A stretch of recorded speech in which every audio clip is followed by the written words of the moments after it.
Hello friends, तो कैसे हैं आप सब। स्वागत है आपका हमारे यूट्यूब चैनल एवीएसएम जोन पर।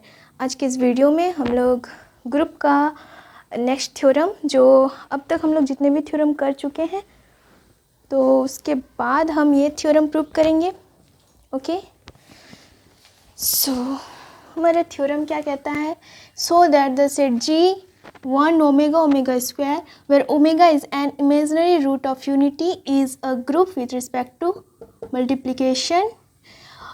जो सेट जी है 1 ओमेगा ओमेगा स्क्वायर सेट जी का एलिमेंट्स है और ओमेगा एक इमेजिनरी रूट ऑफ यूनिटी है जो जी का मेंबर है, यानी कि जी का एलिमेंट्स होगा। और हमें ये प्रूव करना है कि जो सेट जी है वो ग्रुप होगा मल्टीप्लिकेशन पर।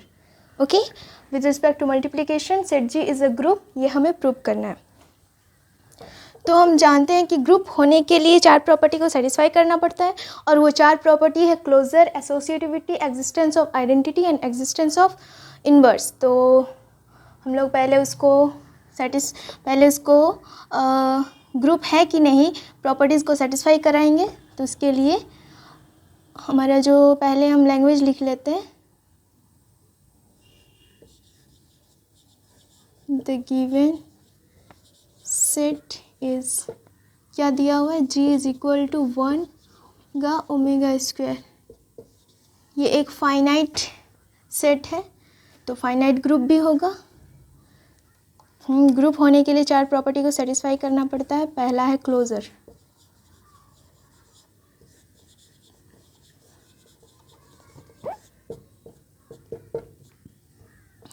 कंपोजिशन टेबल से हम लोग इसको क्लोजर सेटिस्फाई कराएंगे।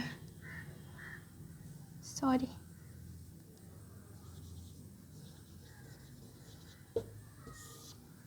मल्टीप्लिकेशन पर हमें इससे ग्रुप प्रूव करना है। तो क्या है, 1 ओमेगा ओमेगा स्क्वायर, फिर इधर भी लिखना 1 ओमेगा और ओमेगा स्क्वायर। लास्ट वाला वीडियो में हम कैसे बताए थे, बिल्कुल वैसा ही करना है। 1 और 1 के साथ मल्टीप्लाई 1 ही होगा, 1 और ओमेगा के साथ मल्टीप्लाई ओमेगा, 1 और ओमेगा स्क्वायर के साथ मल्टीप्लाई तो वो ओमेगा स्क्वायर, ओमेगा और 1 omega multiply omega square, omega and omega cube क्या होता है, 1 होता है। ओमेगा एंड ओमेगा स्क्वायर हो जाएगा ओमेगा क्यूब जो कि 1 होता है। ओके, ओमेगा स्क्वायर के साथ तो यहाँ 1 होगा, ओमेगा स्क्वायर 4 यानी कि omega square into omega square, omega cube into omega, ऐसे लिख सकते हैं। ओमेगा क्यूब 1 होता है और ओमेगा। ओके, सो इस प्रॉपर्टी से हमें क्या, क्लोजर प्रॉपर्टीज मतलब क्या होता है, जी का जितना भी एलिमेंट है उन सब को अगर मल्टीप्लाई करते हैं किसी भी एलिमेंट के साथ, जी के किसी भी एलिमेंट के साथ, तो वो जी के अंदर में जितना एलिमेंट है वही आएगा। फॉर एग्जांपल देखिए, 1 और 1 का मल्टीप्लाई करेंगे तो 1 ही आएगा। 1 और ओमेगा को मल्टीप्लाई करेंगे तो 1 ही आएगा। किसी भी किसी के साथ भी जी का कोई भी एलिमेंट के साथ मल्टीप्लाई करते हैं तो जितना भी आया सब जी का एलिमेंट ही आया, जी का एलिमेंट से बना है और जी का एलिमेंट ही आया। तो इसीलिए हमारा क्लोजर प्रॉपर्टी सेटिस्फाई हो जाता है यहाँ पे, और हम लिख सकते हैं this shows that G is closed. Okay, तो जगह कहाँ है, यहाँ पे लिख देते हैं, this shows that G is closed with respect to multiplication। Okay, जो हमारा जी है वो क्लोज्ड हो गया विथ रिस्पेक्ट टू मल्टीप्लिकेशन। अब हम लोग एसोसिएटिविटी को सेटिस्फाई कराएंगे। उसके लिए हमें बोर्ड को क्लियर करना पड़ेगा।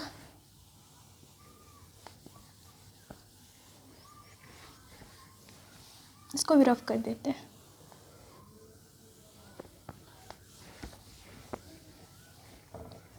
एसोसिएटिविटी मतलब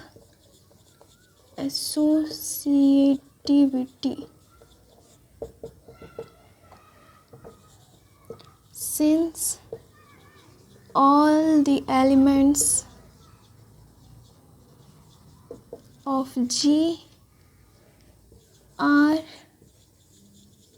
complex number and multiplication of complex number is associative.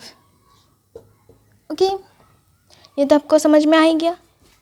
आप जानते हैं कि एसोसिएटिव होने के लिए कम्यूटेटिव लॉ को सेटिस्फाई कराना पड़ता है। यानी कि अगर एसोसिएटिव यानी कि कॉम्प्लेक्स नंबर है, ये 1 ओमेगा ओमेगा स्क्वायर, ये कॉम्प्लेक्स नंबर है और हम जानते हैं कि कॉम्प्लेक्स नंबर जो है वो कम्यूटेटिव लॉ को सेटिस्फाई करता है, इसीलिए हम लोग एसोसिएटिव इसको लिख सकते हैं। ठीक है। अब थर्ड प्रॉपर्टी क्या था, एग्जिस्टेंस ऑफ आइडेंटिटी, उसे अब प्रूव करेंगे, प्रूव नहीं, उस प्रॉपर्टी को सेटिस्फाई कराएंगे। उसके बाद हमारा ग्रुप, उसके बाद एग्जिस्टेंस ऑफ इन्वर्स, पहले आइडेंटिटी, थर्ड प्रॉपर्टी है एग्जिस्टेंस ऑफ आइडेंटिटी। हाँ, तो हमारे पास क्या क्या है, वी हैव 1 इंटू 1 को अगर करेंगे मल्टीप्लाई तो 1 ही आएगा, 1 इंटू ओमेगा को करेंगे मल्टीप्लाई तो ओमेगा आएगा, 1 इंटू ओमेगा स्क्वायर को मल्टीप्लाई करेंगे तो ओमेगा स्क्वायर आएगा। This shows that 1 is the identity in G. समझ में आ गया, left identity, 1 is the left identity in G. 1 के साथ जी का किसी भी एलिमेंट को अगर मल्टीप्लाई करते हैं तो there is no change and वही एलिमेंट आ जाता है, इसीलिए हम लोग कह सकते हैं कि 1 जो है ग्रुप जी सेट जी का लेफ्ट आइडेंटिटी पॉजेस करेगा। अब हमारा फोर्थ प्रॉपर्टी क्या है, existence of inverse.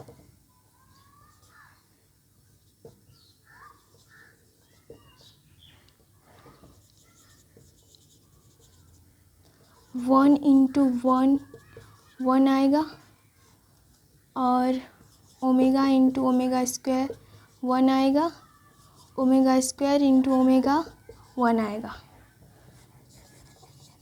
This shows that each element of G possesses left inverse in G। इसके बाद लिख लीजिए hence G is a group।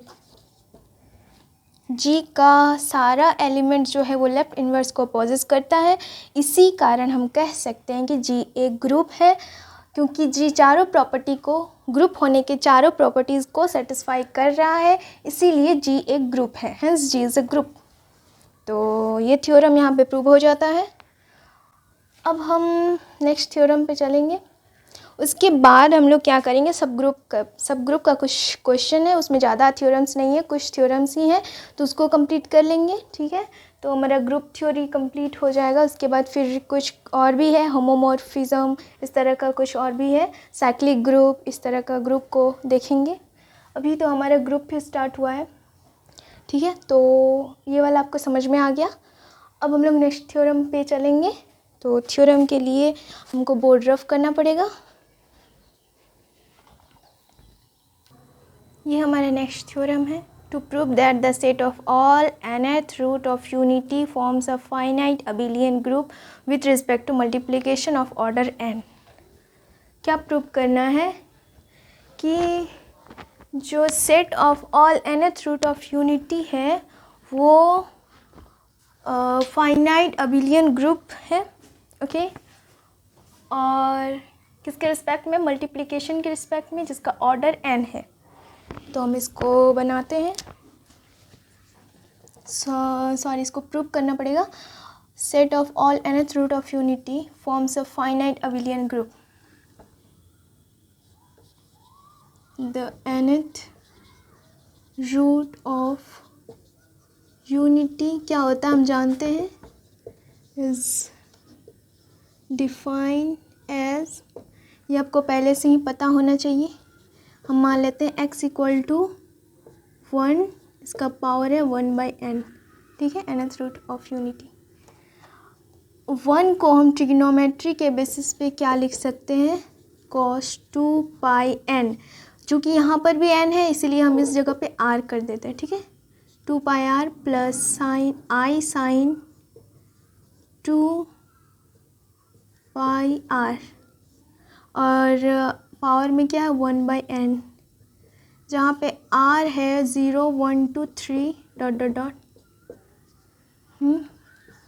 उसके बाद अगर हम इसको ऐसे लिखें 2πr अपॉन n, तो 2πr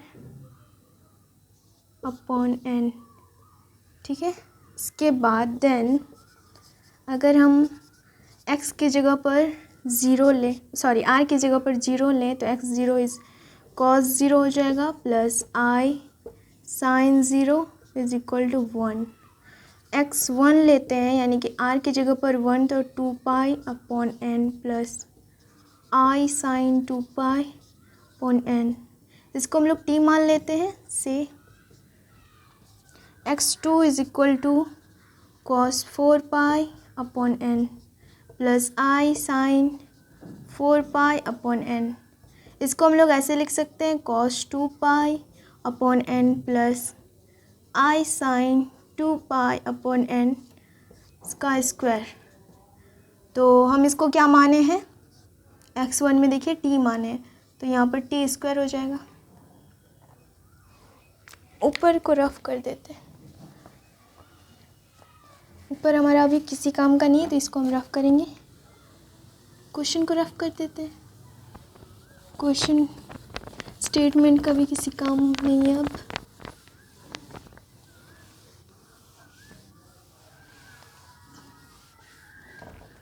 तो ये हमारा आ गया cos 4πn i sin 4πn। देखिए इसी तरह से हम देख रहे हैं कि जब r की जगह पर 1 यानी कि x1 लेते हैं तो t1 आता है, t का पावर 1 आता है, x2 लेते हैं तो t का पावर 2 आता है। अगर हम xn-1 लास्ट टर्म यानी कि हमारा जो r था 0 1 2 डॉट डॉट डॉट n-1 तक था, ठीक है, हम n-1 लास्ट में देना भूल गए। xn-1 जब करेंगे तो t का पावर n-1 आएगा, ओके। तो इस तरह से हम कह सकते हैं कि let g is equal to क्या है 1 t का power 2 dot dot dot, sorry यहाँ कॉमन ही, t का पावर n-1, ये कोई हमारा एक सेट मान लिया हम, ठीक है, t2, उसके बाद इसी तरह आगे बढ़ेगा t to the power n-1 हो जाएगा लास्ट टर्म, ठीक है। और ये देखिए ये हमारा एक कॉम्प्लेक्स नंबर है, आई है बीच में, आई साइन थीटा। तो अब हम लोग इसको प्रूव करेंगे कि जी हमारा जो है वो एक ग्रुप है। तो कैसे प्रूव करेंगे देखिए,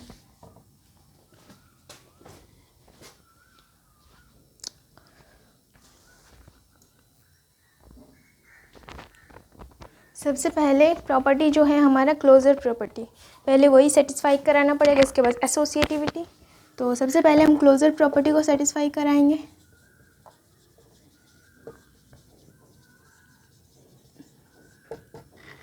मान लेते हैं let A and B belongs to G, okay, and क्या माने let A and B belongs to G, G का कोई एलिमेंट है ए और बी, ठीक है, ऐसा मान लेते हैं। हमें क्या प्रूव करना है, जी एक ग्रुप है, यानी कि ये जो कॉम्प्लेक्स नंबर का जो सेट है उसको हमें ग्रुप प्रूव कराना है। उसके लिए क्लोजर प्रॉपर्टी को पहले बनाना पड़ेगा, क्लोजर प्रॉपर्टी सेटिस्फाई कराना पड़ेगा। तो ए हमारा क्या था, x is equal to 1 to the power 1/n, ऐसे ही था। अगर हम दोनों तरफ पावर में n ले लें तो यहाँ x to the power n is equal to 1 आएगा। अगर g का कोई एलिमेंट a और b है तो g a का पावर n इज़ 1 आएगा एंड b का पावर ऑल्सो n इज़ 1 ही आएगा। इसीलिए हम ऐसे लिख सकते हैं, then a to the power n is equal to 1 and b to the power n is equal to 1। This implies अगर हम a b to the power n करेंगे तो a n b n आएगा, इसका ये इक्वल टू 1 ही आएगा क्योंकि 1 इस a n equal to 1 b n 1 into 1 क्या आएगा 1, इसीलिए 1 ही आएगा। इसको एक लाइन में लिखती हूँ। तो therefore a b be the unit root of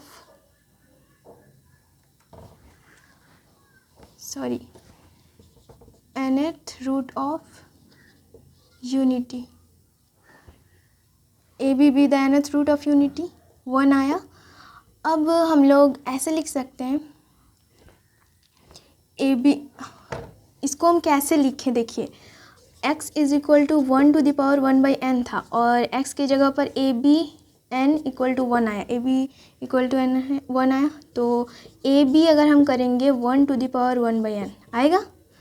तो इसीलिए हम इसको लिख सकते हैं A B be the nth root of unity. This implies जो हमारा a and b belongs to g था, this implies hence AB belongs to G and AB also belongs to G, hence G is closed। G closed हो गया। अब हमें क्या करना है, एसोसिएटिविटी को सेटिस्फाई करना होगा। G का कोई एलिमेंट A और B है, ठीक है, और चूँकि ये कॉम्प्लेक्स नंबर है और कॉम्प्लेक्स नंबर तो मल्टीप्लिकेशन पर ऑलवेज कम्यूटेटिव होता है और कम्यूटेटिव यानी कि एसोसिएटिव लॉ को सेटिस्फाई करता है। तो दूसरा पॉइंट क्या था, एसोसिएटिविटी। एसोसिएटिविटी जो बताता है since all the elements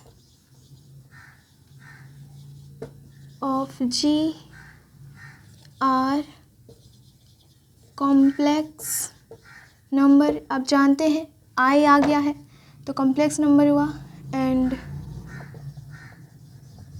multiplication of complex number is associative. Multiplication of complex number is associative. और थर्ड प्रॉपर्टी हमारा क्या है, existence of identity, left identity, left identity, existence of left identity. तो मान लेते हैं, नहीं, सिंस ये तो हमारा दिया हुआ है कि A बिलोंग्स टू G है, अगर हम 1 के साथ A का मल्टीप्लाई करते हैं तो G में बिलोंग करेगा, मतलब जो आएगा वो भी तो प्रोडक्ट जो आएगा वो भी तो G में ही लाई करेगा। और ये A for all values of A belongs to G, यानी कि G का हर एलिमेंट पर ये डिफाइंड होगा। इसीलिए हम कह सकते हैं this shows that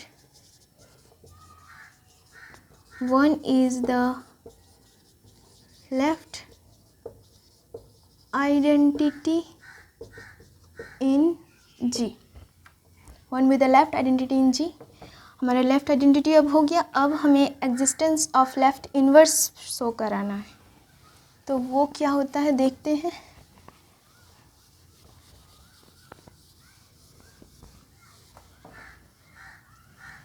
fourth property क्या है, existence of left inverse. Let हमारे पास 1 जो है 1 बिलोंग्स टू G, और अगर हम 1 के साथ 1 का मल्टीप्लाई करेंगे तो भी बिलोंग करेगा G में। therefore 1 be the left inverse of 1। इसमें क्या दिख रहा है कि 1 का लेफ्ट इन्वर्स भी 1 ही है, ठीक है। अब हम मान लेते हैं let t to the power r, where r जो है वो लेस देन इक्वल टू 1 से n-1 है। अंडरस्टैंड। अब bn arbitrary element in G। t to the power r को हम G का कोई एलिमेंट मान लिए जो 1 से n-1 के बीच में लाई करता है, ठीक है।